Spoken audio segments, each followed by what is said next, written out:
الرحمن علم القرآن خلق الإنسان علمه البيان الشمس والقمر بحسبان والنجم والشجر يسجدان والسماء رفعها ووضع الميزان ألا تطغوا في الميزان وأقيموا الوزن بالقسط ولا تخسروا الميزان والأرض وضعها للأنام فيها فاكهة والنخل ذات الأكمام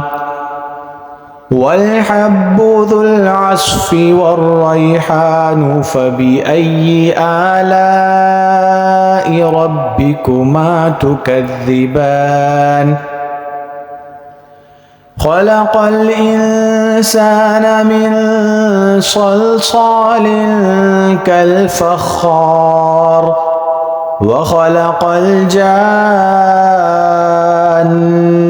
من مارج من نار فبأي آلاء ربكما تكذبان رب المشرقين ورب المغربين فبأي آلاء ربكما تكذبان مرج البحرين يلتقيان بينهما برزخ لا يبغيان فبأي آلاء ربكما تكذبان يخرج منهما اللؤلؤ والمرجان فبأي آلاء ربكما تكذبان وله الجوار المنشآت في البحر كالأعلام فبأي آلاء ربكما تكذبان كل من عليها فان ويبقى وجه ربك ذو الجلال والإكرام فبأي آلاء ربكما تكذبان يسأله من في السماوات والأرض كل يوم هو في شأن فبأي آلاء ربكما تكذبان سنفرغ لكم أيها الثقلان فبأي آلاء ربكما تكذبان يا معشر الجن والإنس إن استطعتم أن تنفذوا من أقطار السماوات والأرض فانفذوا لا تنفذون إلا بسلطان فبأي آلاء ربكما تكذبان يرسل عليكما شواظ من نار ونحاس فلا تنتصران فبأي آلاء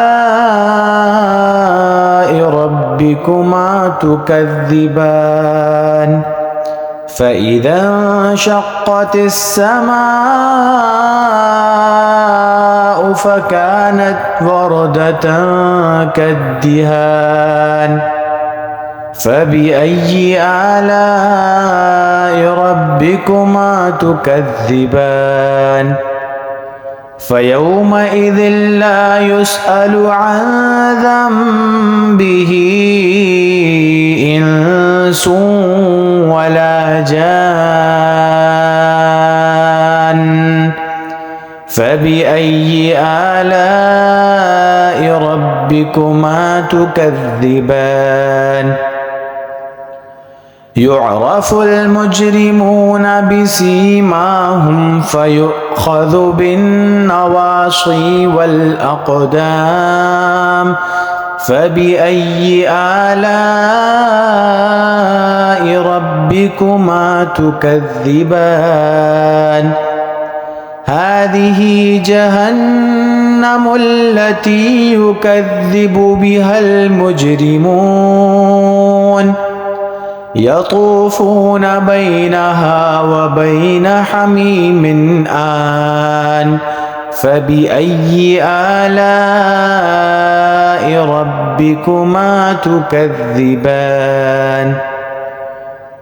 ولمن خاف مقام ربه